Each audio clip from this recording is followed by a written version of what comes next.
Hello and welcome to the Ielts listening test. Let's start with one of the best practice for improving listening skills.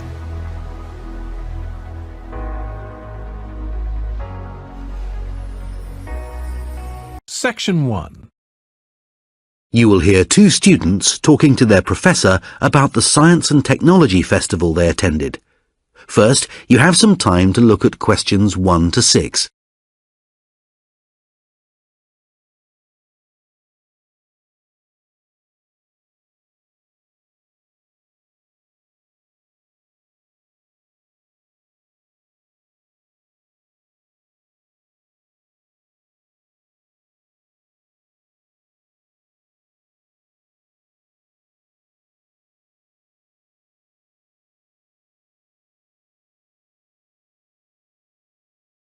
Now listen carefully and answer questions 1 to 6. Hi, Dylan. Hi, Tanya. Thanks for coming to see me.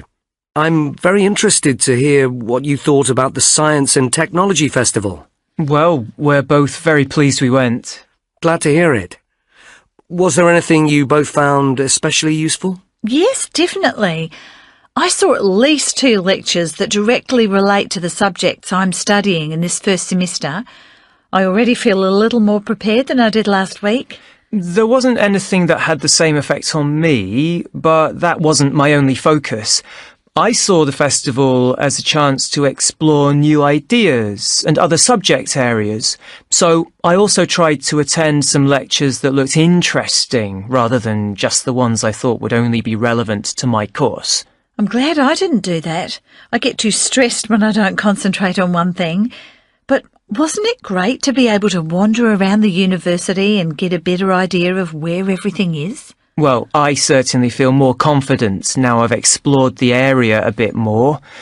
And I also found it very easy to meet people who share the same interests as me. When I was waiting for some of the lectures to start, I just got talking to whoever was sitting next to me. I was too busy going through my notes to do that. I have to say, going to so many lectures in a short space of time has really helped me to improve one area of study, my note-taking technique. I wasn't so sure about that originally, but looking at my notes again this morning, I could see how they got better as the week went on. I'm glad the week was of use to you. It seems to change focus annually. Sometimes the emphasis is more on science, sometimes on technology, but there was an excellent balance this time. It really brings these areas of study and research to the attention of the wider world, and for me, that's the primary reason the festival exists. You may have noticed when you were there that there were a number of university information stands set up around the campus. Did you see the free reference booklets that they were giving out? No, I assumed the stands were there to provide people with directions to each talk. Well, their aim was to encourage everyone to read some of the latest studies coming out of our labs and classrooms. Many of the lecturers at the festival actually wrote the studies that were listed. So the talk and the booklets together are a great introduction to their work for anyone who attended. But the staff were certainly happy to point people in the right direction if it was needed. I have to admit it was quite confusing trying to follow some of the signs around the campus telling us where to go. So we used the map and the festival guidebook to find our way around. It was great for that. And although 1 or 2 of the talks actually started at different times to what was printed on the page, one other thing I did like about the guidebook was that it wasn't full of adverts. Oh, I agree. But that's always the case with festivals now. I don't mind that if it means that the festival is free to enter, as more and more of them are these days. And even if there is a fee for admission, the festival organisers hardly make any money from that, though they do tend to put the price of entry up each year. They have to make money to run the festival somehow, so it makes sense to get the majority of that through ads. That's a fair point. Before you hear the rest of the conversation, you have some time to look at questions 7 to 10.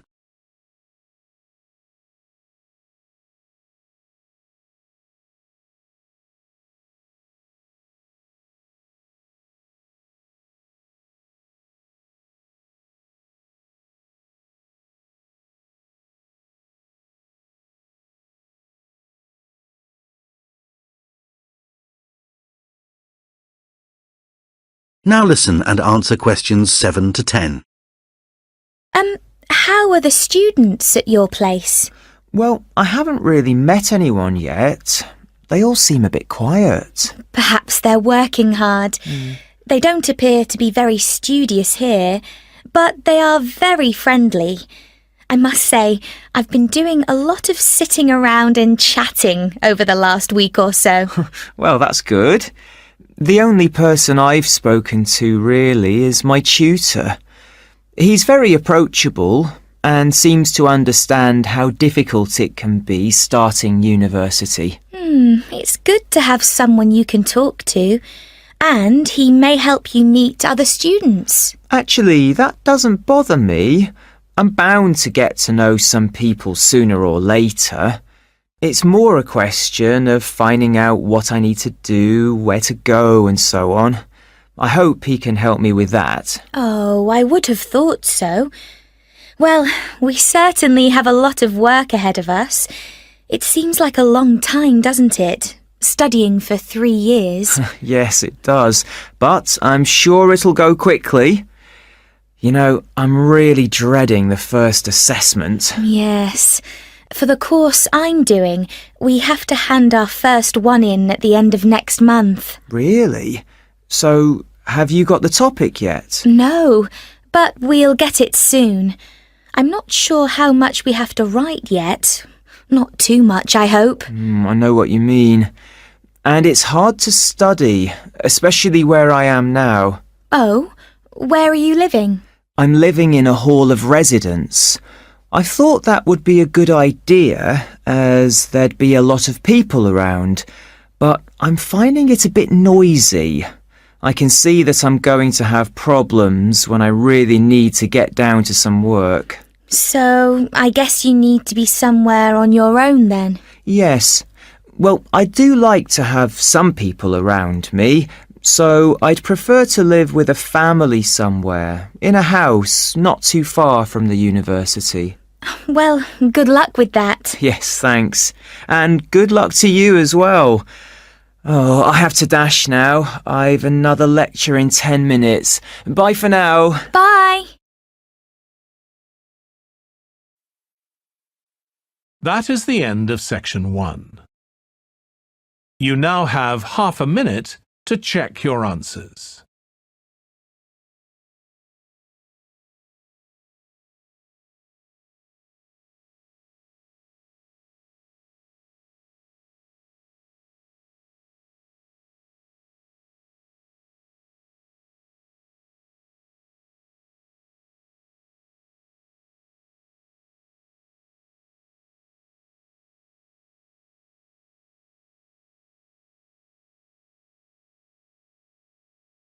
Now turn to section 2.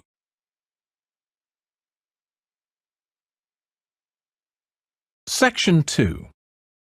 You will hear part of an advertising lecture. First, you have some time to look at questions 11 to 16.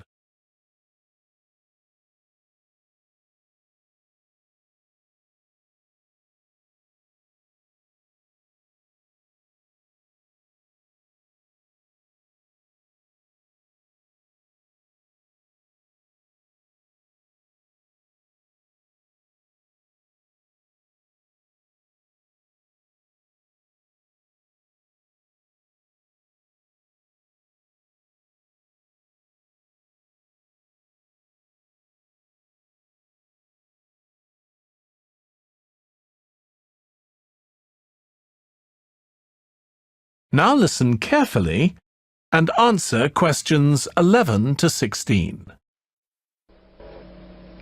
Let's look now at a famous example. In 1925, Alan Odell, who owned a small company that made a brushless shaving cream, noticed that gas stations and other local businesses were increasing trade by putting up advertising signs along the nation's highways. He decided that he could increase his sales by putting up sets of signs, 5 in a set. They would not have to be big, and a short line on each one would do. At first, Odell tried the hard sell approach. Sales began to increase at once, but that did not satisfy him. Motorists see these signs, he told himself, at remote places on the highway. Perhaps after hours of monotonous driving they would appreciate a touch of rhyme and humour. They would indeed. It was not long before the catchy Burma shave signs, some ironic, some cynical, some absurd, but all of them funny, caught the fancy of nearly everyone, including those people usually critical of advertising. These signs continued as the advertising medium of the company for 35 years. And then, when cars travelled too fast to take in these messages, more than a dozen words painted in rather small letters, the company phased out its roadside advertising. Perhaps a growing criticism of this sort of advertising, which interfered with highway scenery, also influenced the company's decision. By late 1965, this criticism resulted in President Lyndon Johnson's Highway Beautification Bill. This bill authorised a federal-state campaign to improve the scenery on either side of major highways, to conceal or remove junkyards, and to put billboards sufficiently far back from the highway so that they would not interfere with the view. States that did not comply with the bill could lose 10% of their federal highway grant. But this was not the end of the billboard industry. Many roads were not part of the highway system which was supported by federal grants, and these roads were not affected by the law, and nor were signs in commercial and industrial areas. Before you hear the rest of the talk, you have some time to look at questions 17 to 20.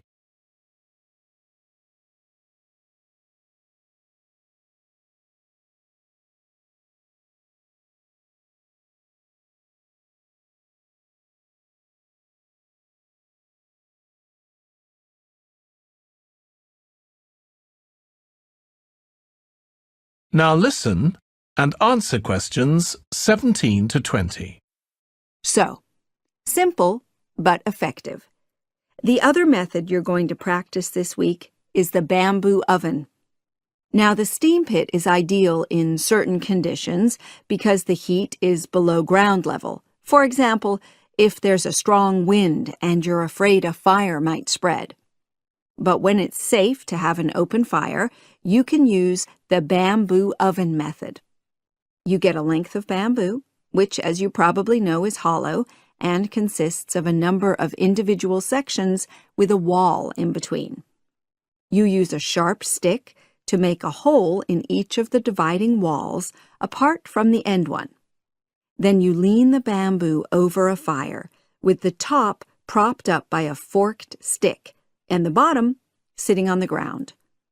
You pour enough water in the top to fill the bottom section, and then light a fire underneath that section to heat the water. Then you put your food inside the top section, and the steam coming up the bamboo through the holes you made cooks it. I'm going to move on now to food itself and talk about some of the wild plants you might cook. I'm going to begin with fungi. That's mushrooms and toadstools. I'm sure you'll be aware that some of these are edible and they're delicious, but some of them are highly poisonous. Now, whether they're poisonous or not, all fungi that you find in the wild should be cooked before eating, because that helps to destroy any compounds in them that might be mildly toxic. But be aware that any amount of cooking won't make poisonous varieties any safer to eat. Unless you can definitely identify a fungus, you should never eat it. It's not worth the risk. And you need to be really sure, because some fungi that are poisonous are very similar in appearance to certain edible varieties. They can easily be mistaken for each other. So, having said all that, fungi are delicious when they're freshly picked, and although they are only moderately nutritious, they do contain minerals which the body needs. I'll move on now to leafy plants, which are generally... That is the end of section 2. You now have half a minute to check your answers.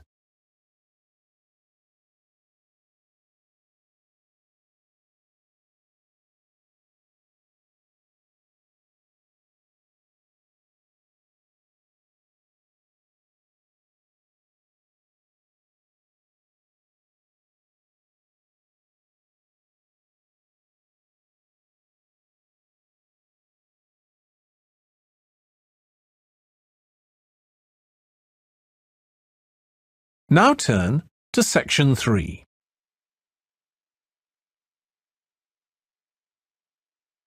Section 3.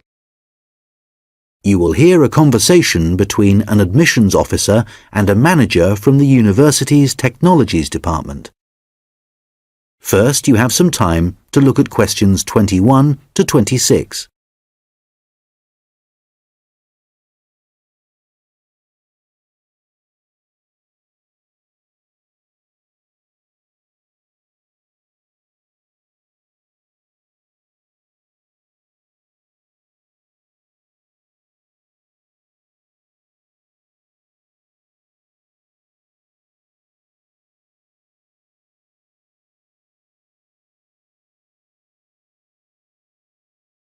Hello, I'm Randy Agotra from the Technologies Department. Ah, yes, good. I'm Dave Hadley. Thanks for coming to see me. That's okay. I believe you want us to do some work for you. Yes, that's right. I'm responsible for student admissions to the college, and I use a computer system to help process student enrolments and to do the timetabling. But it really doesn't suit the way we work these days. It's over 10 years old, and although it was fine when it was first introduced, it's just not good enough now. Okay, what problems are you experiencing? Well, 20 years ago, the college was quite small, and we didn't have the numbers of students or tutors that we have now. So the system can't handle the increasing volumes? Well, there's a lot more data now, and it sometimes seems the system has crashed, but in fact, it just takes ages to go from one screen to the next. Right. Is that the only problem? Well, that's the main one, but there are others. In the past, doing the timetabling was quite simple, but now we have a lot more courses, and what's made it complicated is that many of them have options. Right, but the system should allow you to include those. Well, no, it doesn't. It was supposed to. And a few years ago, we did ask someone from the technologies department to fix it, but they never seemed to have the time. Are there any other issues with the system? Well, I've been given extra responsibilities, and so I have even less time to do the timetabling. If there was anything you could do, Randir, to make the process more efficient, that would be really helpful. Well, it sounds like you could do with an assistant, but that's obviously not possible. So what about having an online system that students can use to do their scheduling? How would that work? Well, it may mean less choice for students, but we could create a fixed schedule of all the courses and options, and they could then view what was available. And work it out for themselves. That sounds great. Okay, so we'll need to decide whether or not to improve the existing system or to build a completely new system. Well, I'd much prefer to have a new system. Quite frankly, I've had enough of the old one. Okay, that'll probably take longer, although it may save you money in the long run. When were you hoping to have this in place? Well, it's January now, and the new intake of students will be in September. We need to start processing admissions in the next few weeks, really. Well, it will take more than a few weeks, I'm afraid. As an initial estimate, I think we'll be looking at April or May to improve the existing system, but for a new system, it would take at least 9 months. That would be October at the earliest. Before you hear the rest of the discussion, you have some time to look at questions 27 to 30.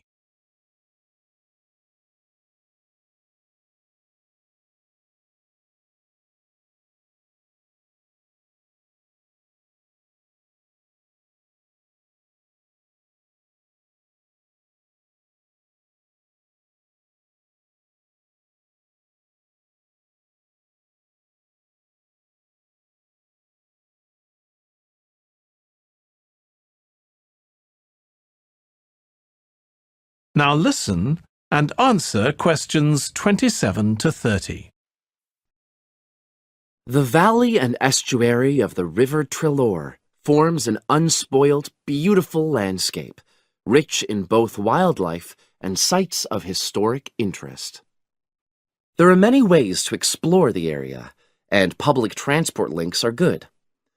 It is possible to leave your car behind and travel by boat, train, or bus, with just short walks in between stops. The Trelor Valley Passenger Ferry runs between villages along the river estuary and provides a link with a train station at Barry, which is about 10 minutes' walk from the riverside village of Calton. In the past, the river was the main form of transport in the area, and as in the past, today's ferry service operates according to nature. The river estuary is tidal, and so the ferry timetable differs from day to day, according to the times and height of the tide. The ferry is also seasonal, normally running between April and September, depending on the weather.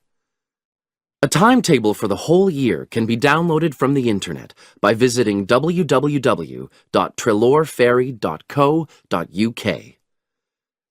If you just want to sit and relax and enjoy the lovely scenery, you can take a river cruise to Calton and back from the nearby city of Plymouth. In the past, steamships brought early tourists along the same route. Queen Victoria and her family enjoyed such a trip in 1856.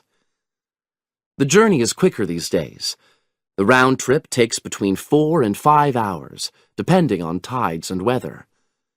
If you prefer, you can travel upriver by boat and return to Plymouth by train.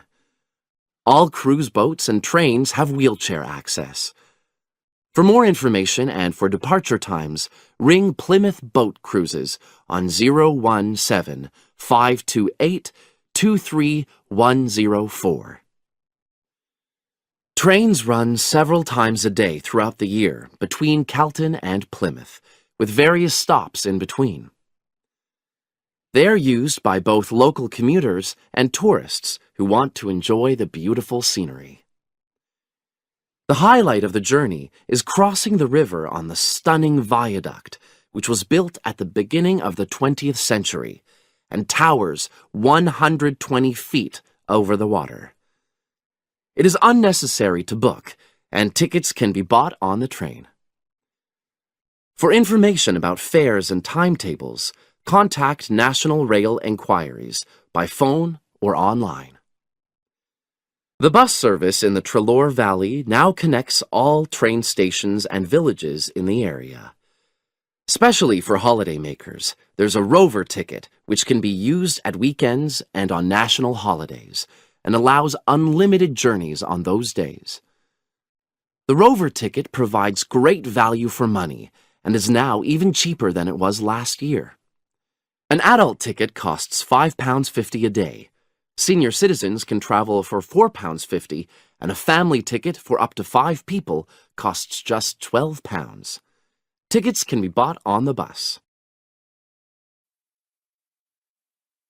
That is the end of section 3. You now have half a minute to check your answers.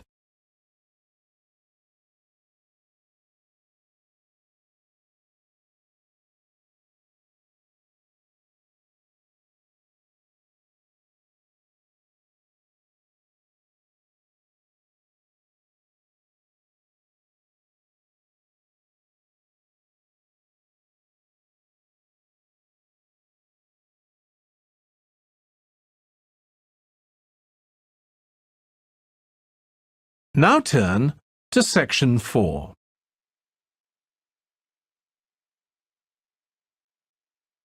Section 4. You will hear a student discussing his case study with his tutor.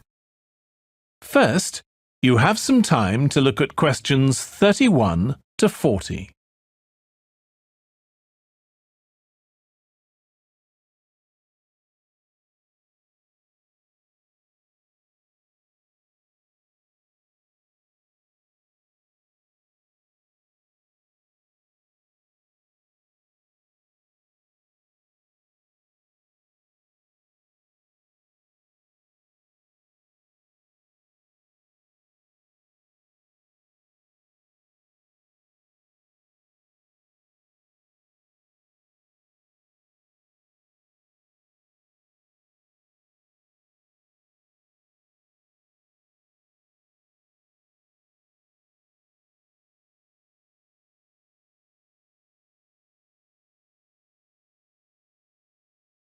Now listen carefully and answer questions 31 to 40.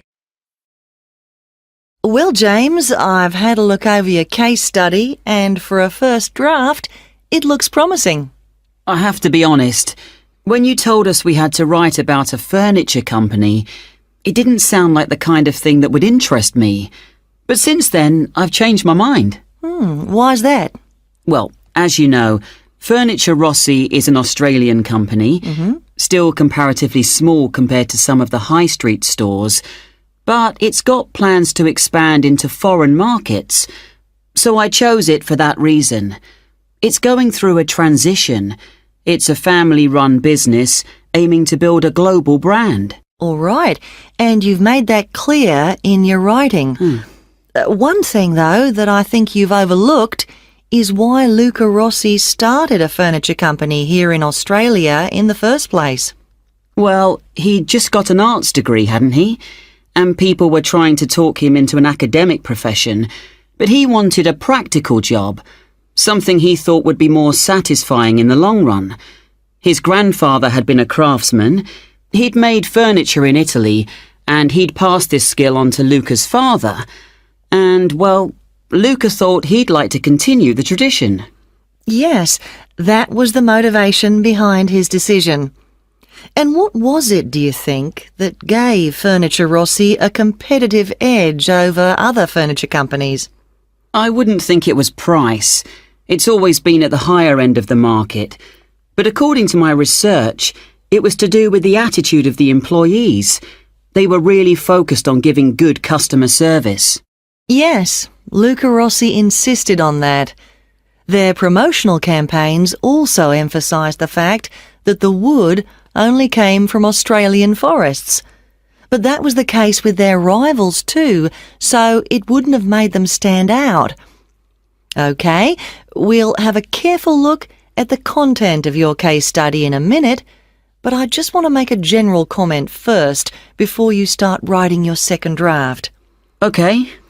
Yes, what I'd like to see more of is your opinion.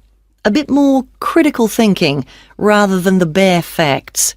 But it's good to see you've been careful with your referencing this time. Thanks. And I read and reread my work, so I'm pretty sure there aren't any errors with the language. Yes, it's fine. Oh, but there's one other thing I could probably mention at this point. Yes? Well, at the end of term, you'll also be giving a presentation, also on Furniture Rossi. Yes. I haven't given it much thought yet. Understandably, but while you're writing the case study, I'd recommend you think about what kind of information would be suitable to use in your presentation. Remember, the last time you gave a presentation on a company, you spent a considerable part of the time providing the audience with financial data. But they probably needed to hear more about company strategy.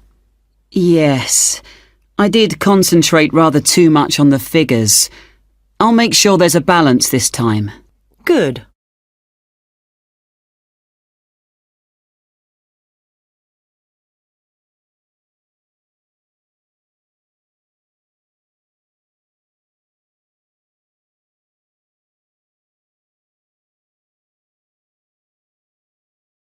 Hi, Linda. Can you spare a few minutes? Hello, Matthew. No problem. I just wanted to talk to you about temporary work placements. I've never really thought there was a good reason for doing one. I've got some savings, so I don't really need the money at the moment.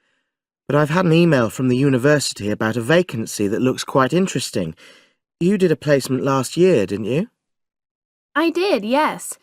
In my case, I wanted to find out if I was making the right career choice before I began applying for permanent jobs.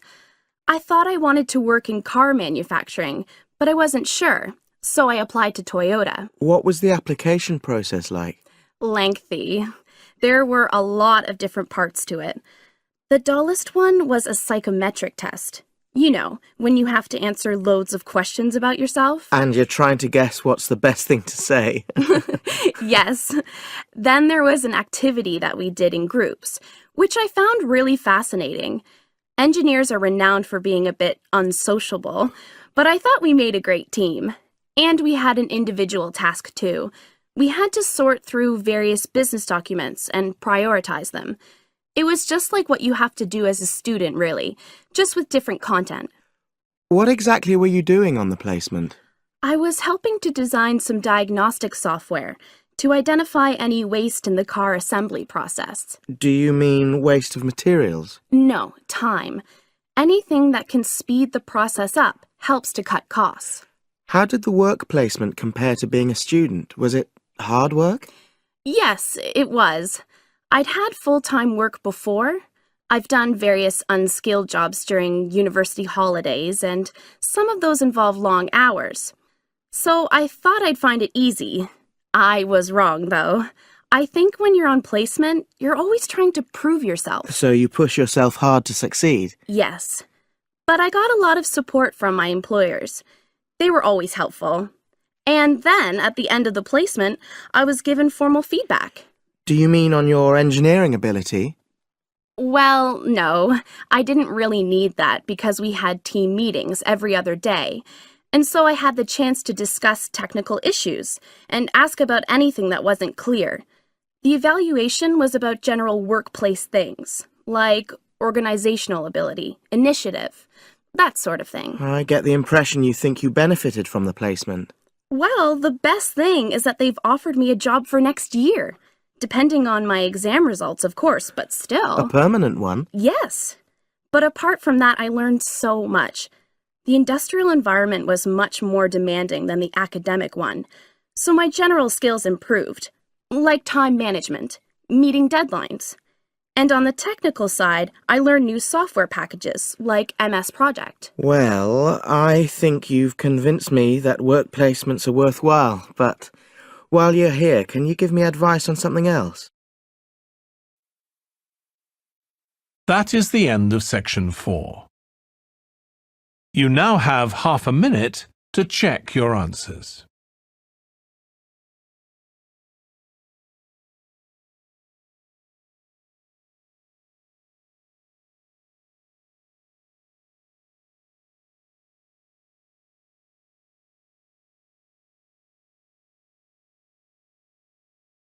That is the end of the listening test.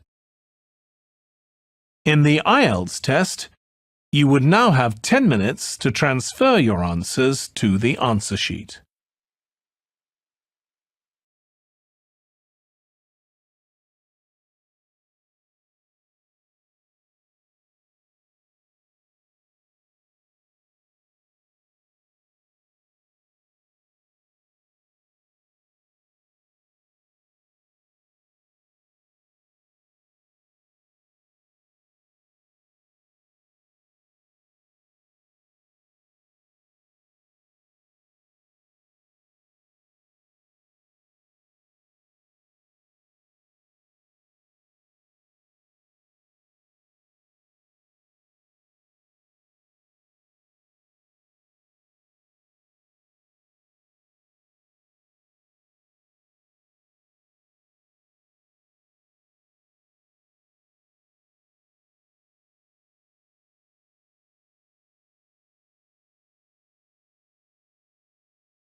Dear viewers, thank you for taking this listening test.